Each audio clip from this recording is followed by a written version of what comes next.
Hello everyone, আসসালামু আলাইকুম। বন্ধুরা সবাই কেমন আছেন?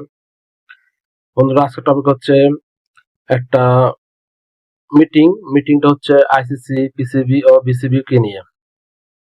বাংলাদেশ থেকে অলরেডি চলে গেছেন পাকিস্তানে যোগ দেওয়ার জন্য আমিনুল ইসলাম বুলবুল, বাংলাদেশের পিসিবি প্রেসিডেন্ট। দেখা যাক তাকে হঠাৎ করে কেন ডাকা হলো পাকিস্তানে, এবং কোনো তো রহস্য বা কিছু নাটক একটা হবে জানা যাইতেছে বা বোঝা যাইতেছে। বর্তমানে যে নিউজটা আমি পাইলাম যে ইন্ডিয়া পাকিস্তান ম্যাচটাকে নিয়ে, ওই ম্যাচটা যেভাবে হোক খেলাতে হবে, না খেললে আইসিসি যে পরিমাণ ক্ষতি হবে ইতিহাসে সাক্ষী হয়ে থাকবে। ম্যাচটা বা ক্ষতি যে ক্ষতি হবে, এবং ক্ষতি হবে সাথে অন্য সব দলেরও ক্ষতি হবে। তো ওই ম্যাচটা যেভাবে হোক আয়োজন করতে হবে।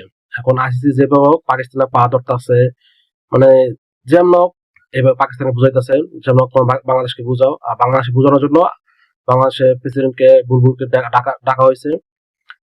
বুলবুলের সাথে কি কথা হবে না হবে দেখা যাক। এবং পাকিস্তানে যে বর্তমানে এখন top of the king Mohsin Naqvi, সে তো আছেই। তার তো একই নিয়ত, সে পাকিস্তান ইন্ডিয়ার সাথে ম্যাচ খেলবে না। যদি একটা কথা শোনা যেতেছে, যদি বাংলাদেশের যে ক্ষতিটা হয়েছে ক্ষতি যদি পুষিয়ে দেয়, লাভ অংশ দেয়, তাহলে পাকিস্তান বা ইন্ডিয়া ম্যাচটা খেলা হতে পারে। এটা নাকি মোটামুটি একটা ফ্লাশের পর্যায়ে এই কথাটা নাকি চলতেছে যে লাভ অংশ দিলে, বাংলাদেশের যে ক্ষতি রয়েছে ক্ষতি পুষিয়ে দিলে ম্যাচটা নাকি পাকিস্তান ইন্ডিয়ার সাথে খেলবে।